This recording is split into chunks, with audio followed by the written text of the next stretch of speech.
like to know how much cash is in your home? Would you like to know what that cash could do for you? Would you like to figure out how to pay off your home faster?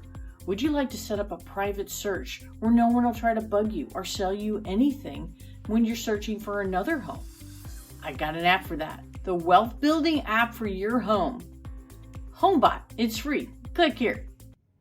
Welcome to the Fun and Mentals of Real Estate podcast. So we're here today to have a little bit of fun about real estate and a little bit of mental too, right? Yeah. So right. What's our question of the day? Oh, we have a question of the day. Always. The question of the day is, how many decisions do you think you make a day? Take a guess, Glenn.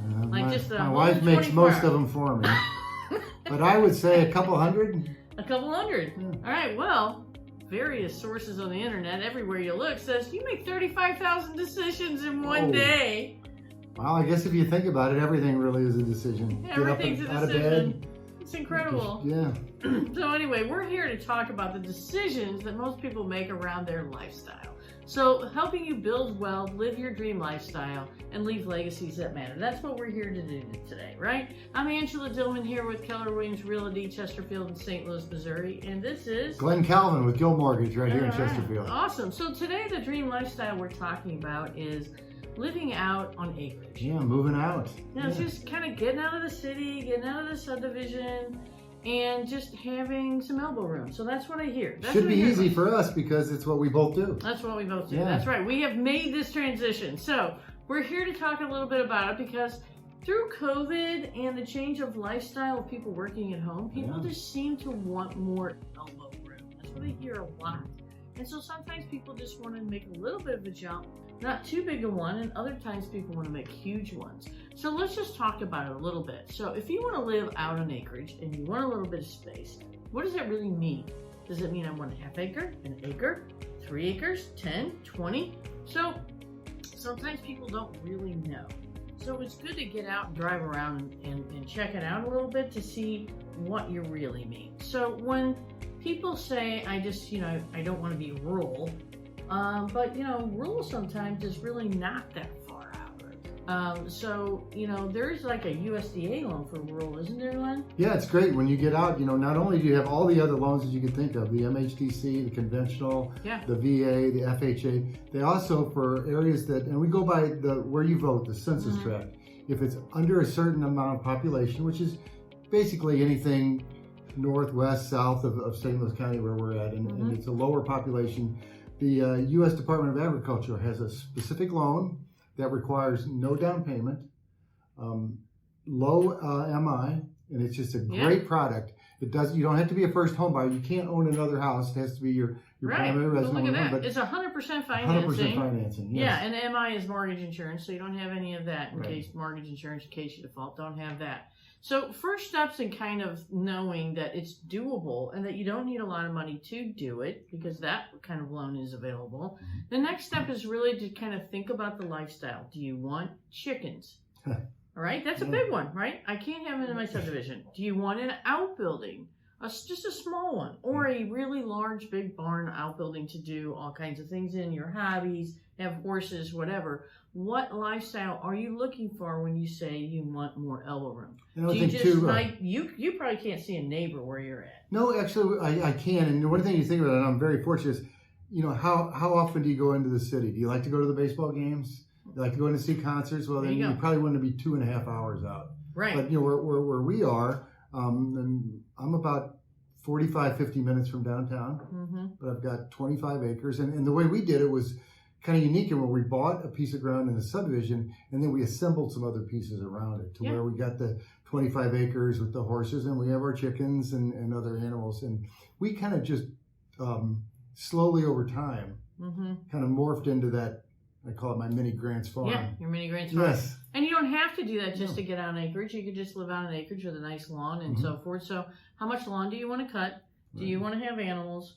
What kind of animals do you want to have? And how far away from shopping do you want to be? And the other thing is, all the malls, right? The movie theaters, the restaurants that you like. If you like to go down to the city a lot, where do you like your favorite restaurants? Where are your friends? Where your family at? Just how far away from everything do you want to be? That gives you the little circle, right, of where you can go. Now, and typically when you're going to be on acreage, you're going to have a little bit more maintenance. You're going to have tree branches that fall down, maybe a little more ground to mow, to upkeep. A lot of times you're going to have your own road that you have to maintain. You're going to be on a septic tank. You might be on a well. Well, he's already going to septic tanks. Okay. So here in St. Louis, if you are west of Highway 109, which is in Wildwood, you start to get into the less convenient loop, is what they call it, and you start seeing more septic and or well. There is public water still out there. In Jefferson County, really, you're coming out 44. You go through Arnold, and then 44. Actually, 55. Yeah. You go on 55, and you get into Arnold. You're still really, really good there. But as you move past Arnold, that's when you're going to see it. Okay, so when you're going out I-44 and you go through Fenton, then you hit Pacific, and now you're becoming a little bit more rural, and now you got a real mix of homes, which you're starting to get into more acreage than Villa Ridge, and then Union, Washington, Sullivan, all this stuff. So I know this podcast has got a lot of international viewers. So I'm just trying to give you a little bit. These are all towns in Missouri. A little St. Louis flavor there. Yes. But once you get out into those areas where sewer and or water is not available, then you do hit other considerations. Right? But I don't think I've been on a well and a septic tank for the 30 years I've been in my home. It's just one other thing to maintain. It's one other thing to take care of, and it is different. But it certainly shouldn't keep anybody from exploring that lifestyle. Don't be scared of having a well and having a septic. What I want you to do is educate yourself through anything that you might feel fearful. I've been on septic for 30 years, and I've been on a well for about 21. And so you can't have a septic and still be on public water. Septics are just, it's your sewer system. That's all it is. We pump ours out once every 3 years. We really don't have any maintenance to ours at all, but it was installed well. And was installed by a reputable contractor. If your septic system is installed right, it will last you an eon. It won't last forever, but it will last a really long time. 20, 30, 40, maybe even 50 years. I've seen them 50 years old. You're going to have that inspected when you buy the house. Yes. And you're going to make sure that the well and the septic tank work before you buy the house. It's all part of the inspection. So. You need a little bit of guidance there, just somebody who's familiar with septic. And then there's not that much difference living on them. We don't put grease down. We use certain kind of septic safe paper and all the things. Now, the other thing I want to talk to you about acreage, though, is that you can do a phase 1 environmental. A phase 1 environmental, it just lets you know about the ground, how it was used. If it's in a subdivision, it's not really as big of a deal. But if you're buying acreage that's not in a subdivision, so you can still buy acreage, 3-acre lots, and in a subdivision. Right. I know one out in Gray Summit is 10 acres. Everyone's on 10 acres. It's a subdivision. So you can be in a subdivision on acreage or not. And you've sold some homes in our subdivision. They're typically 7 to 8 acre lots. Yeah. And but you may have rules. Oh, of course. Yeah, lots of rules. So you need to decide whether you want one. You're okay with one being in association, which is protective. You don't put any junk cars out. No, and they also maintain the roads and take care of the public. We have a couple lakes that they maintain. And, yeah. So it can be a good thing, but some people I don't live in a subdivision. Yes. I purposely bought acreage not in a subdivision.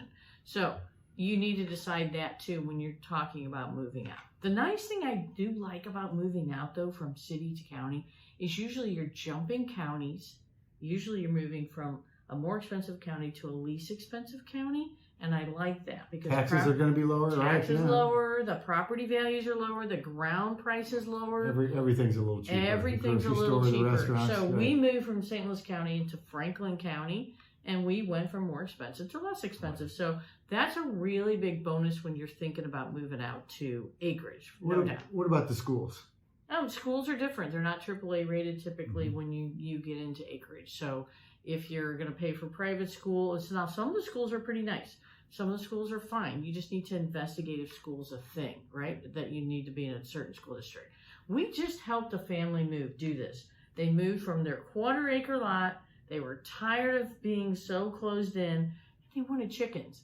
And they had kids that they just wanted to be able to run. Yeah. And so we helped them move. And I'm telling you, the move was 20 minutes. It was a 20-minute drive from subdivision to feeling more rural. They got a couple of acres. They're on a septic, but not a well. They got public water. And their kids can run, play, do all the things, and they can have chickens. And it was not that far out. So this rural move or this acreage move doesn't have to be an hour away from where you are right now. So that's a really big deal. So what we like to, what you also need to consider when you're on acreage, like us, it is a different lifestyle choice. We wanted the potential to raise horses in case we ever did, but we don't. Glen does. Yes. Glen does it. So it has to be zoned Another for that. full-time job. It has to be zoned for that, and if it's in a subdivision, it has to allow it, right? And the other thing we wanted to be able to do is four-wheel around without anybody yelling at us, right? And my son turned out to be a trap shooter, so we could trap shoot on it. Like, we have enough acreage that we could just throw a disc up in the air and boom, right? And I think we're seeing that too, has to be allowed.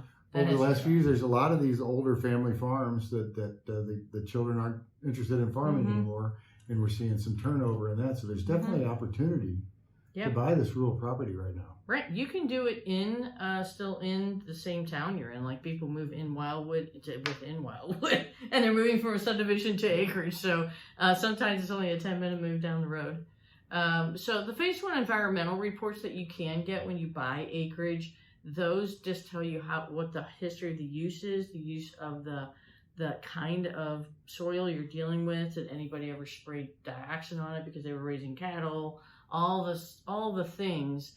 But those reports are really super helpful. There's also some really great websites. USGS,